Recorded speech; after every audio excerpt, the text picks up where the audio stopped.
Hi, I was busy cleaning the animals out this morning, the little animals, rabbits and guinea pigs, and then I realised what date it was. It is my anniversary of moving to Spain, 15 years. So I thought I might as well do a little video, just watching Maxo, looking where I'm going. Look, there he is. We're all a bit grayer, well I'm not, magic, but Maxo is. A little bit greyer than when I first came to Spain. He just had little grey eyebrows when I first came. So a few things have changed. And I thought it might just be a nice time to reflect on that. You can also relax. I'll sit down, find somewhere by Maxo and stick a tripod up. Let's see. Go back to your haynet, Maxo. No, you can't reach your haynet. I'm going to have to crawl backwards to get your haynet for you.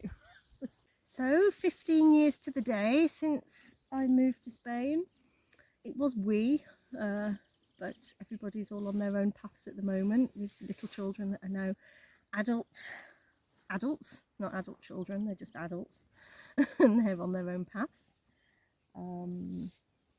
So loads has changed for myself, both family dynamics and my own learning, my own attitudes, my own points of view have definitely developed, as they would in 15 years anyway. But the situation living here has definitely helped. Animals have changed, births, deaths, marriages, etc. But generally, it's been a really wonderful experience. Let's get Maxo back in shot. There we go, give you something nice to look at. So the only thing that probably hasn't changed is maybe my jumper. I guess this is probably at least 15 years old. You'd think my hat as well, but not. So what has coming to Spain brought to me? It's brought loads of good things. I think when I first moved here, it was quite accidental that I liked the place. I came literally for the horses. I came here literally for the horses. I've got another video on that somewhere, so I won't go too much into that, the situation that I came to when I first came to Spain. But that was the motivation for moving here. It just happened to be a place where I could go and live with lots of horses. And then it just so happened to be that I liked the place and the people here as well, so that was very lucky. So I've stayed. I've continued making family, so we have 2 girls now that weren't here when I first came to Spain. Met a Spanish guy and got loads more animals. Here compared to the UK, I think, so my experience of here compared to my experience of the UK, of course lots of the parts of the UK would be different and lots of parts of Spain would be different anyway, but you know, I can talk about what I know and my experiences. So I would say being here has brought me tons of freedom, emotional and physical freedom. I think people here are very, in general, are very, so it sounds quite contradicting, because I can talk about people being really open-minded, maybe that's not the word, easygoing, and then in other ways it's very closed-minded. So that's probably why I was actually had the wrong word there. So I find people in the area that I live in and that I visited, they're really easygoing. When you have little children, they love little children. They don't seem to be offended by noises. They don't seem to be offended by the type of clothes that you're wearing, or thank you, Maxo. By the clothes you're wearing. if you've done your hair, if you've painted your nails, if you're wearing your work boots, if you say please and thank you at the right time. They don't get offended in those kind of ways, and it gives so much freedom for me that constant worry of how other people interpret the way that you are, or the way that you are with your children, the way that you parent your kids, the way that your kids act, the way that you are with your animals. So there's a flip side to this coin. Definitely a flip side. So it helps to be really relaxed and comfortable and easygoing. It really helps in that kind of area. But the flip side, whether it is a direct reflection of that, but the flip side, I would say, equally, perhaps they don't care about when things not so nice are going on. Perhaps, I'm not sure if I'm analysing that well or not, but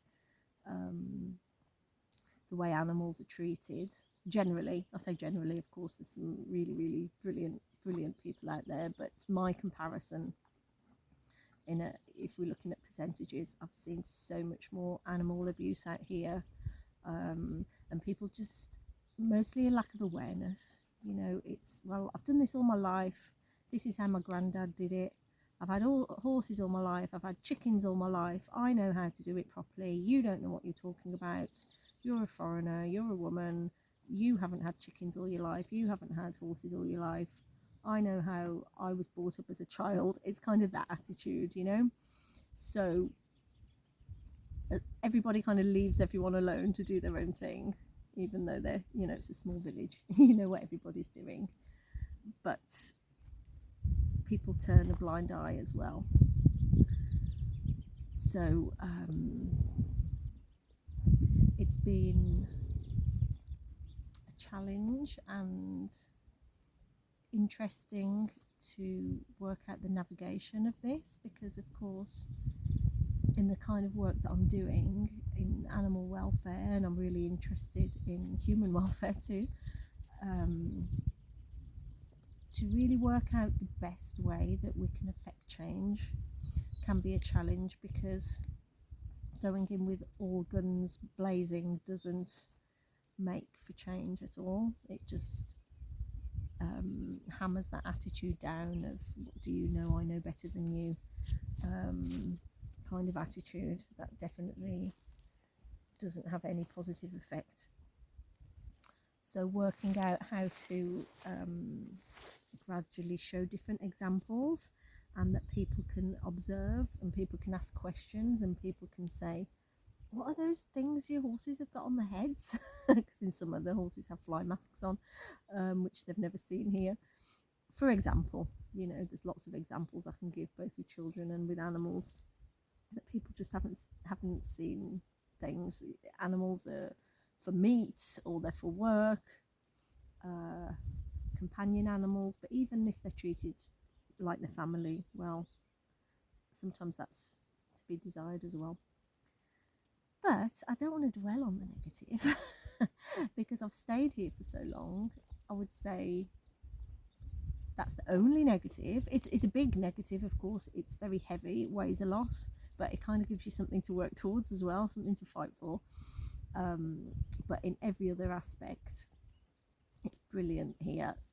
Lovely, friendly people, really nice attitudes, welcoming. I haven't seen racism myself, in where I live at least. And I think for myself, I've grown in confidence a lot since living here, as hopefully it would as I got older anyway.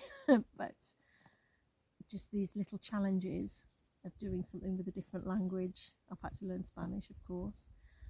I still haven't had any Spanish classes to this date, but I've learned Spanglish by just speaking to people. Not many people speak English in this area, so I'll pick up on it. I hear it all day, and like this, it does go in the end actually.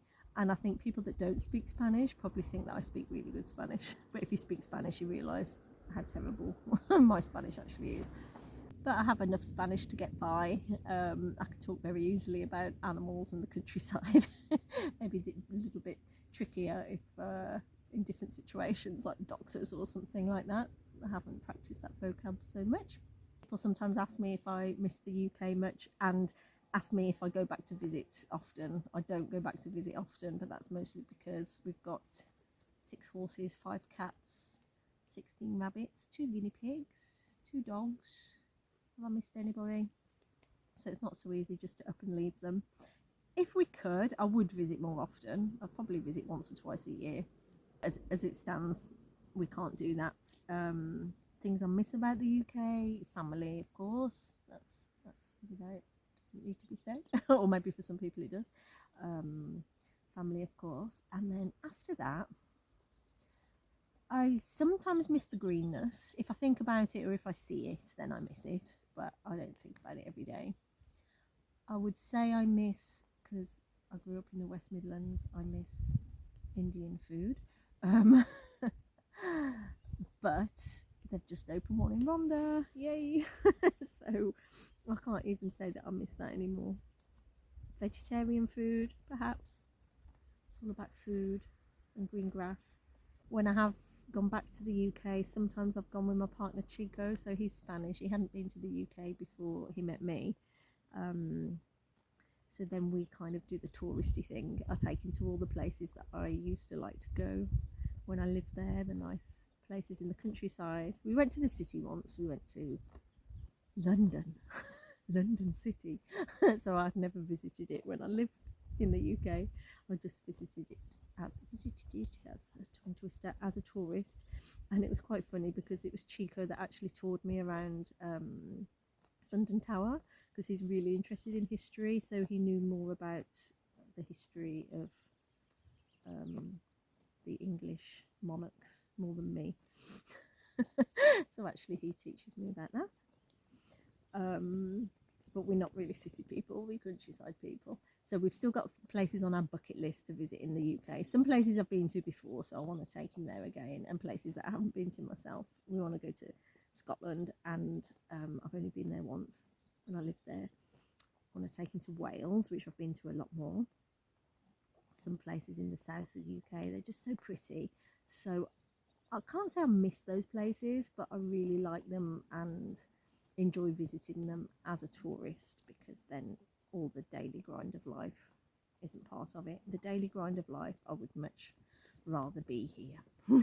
Definitely, it works much better here. There's so much more freedom, and it's so much easier to just live how you want to live here.